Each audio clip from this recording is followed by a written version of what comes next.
Hello everyone, it's Ribozoid. First off, for those that know me or have been following a blog, I apologize for the huge gaps between posts. For those that don't, for the past 15 or so years I've worked in the tech industry as a web developer.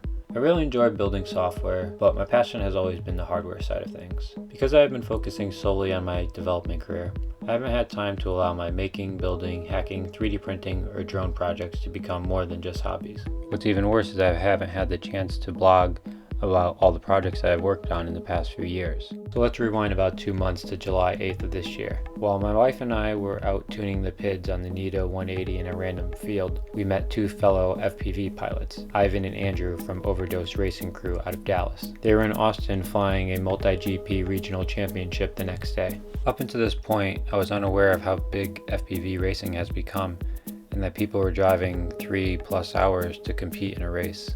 The next day, a buddy and I go to the race, and it really opened my eyes. I was blown away by how organized and professional the event was run, never mind how friendly and open the community is. So about a month later, I attended the Austin Multi-GP chapter meeting, and it absolutely reinforced my thoughts on how friendly and willing to help everyone is. But the biggest takeaway was, I need to be more active in the community, not just to give back what I learned over the past 3 years of building multi-rotors, but to become a better pilot, I must fly with better pilots. So about a week ago, I raced my first multi-GP race and scored 0 points.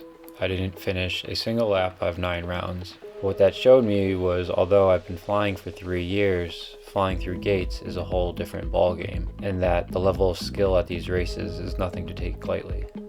When I returned from the race, I told my wife I was thinking of stopping developing to focus on flying. At first, I'm pretty sure she didn't take me seriously, but after a few days of training, coming up with a plan, and a budget, she was fully on board. It's really more an experiment than a plan. I want to see how well I can get at something I really enjoy doing if I spend 40+ hours a week doing it for a minimum of 3 months. So what now? What's the plan besides flying all day long? Why have you been watching me crash this whole time? Well, my plan is to practice by putting the 100 packs a day motto to a test, drive to as many races as I can, and post a weekly video blog of my progress. So after a week of training, here's my actual update. The footage you are watching now was from a race yesterday, and it was my first multi-GP point for completing a lap. I had to attempt almost every gate twice, which is kind of funny to watch, but slow and steady is definitely the way to start. By the end of the day, I took home 4 points. It's not that bad considering I've only been practicing flying through gates for about a week, but it's definitely nowhere near the level I need to be, or the level of the top contenders at this race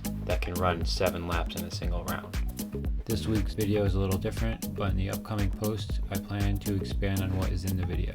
Well, for now, I'm on to the next week. If you're interested in my progress, please like, subscribe, and visit the website at ribozoid.com.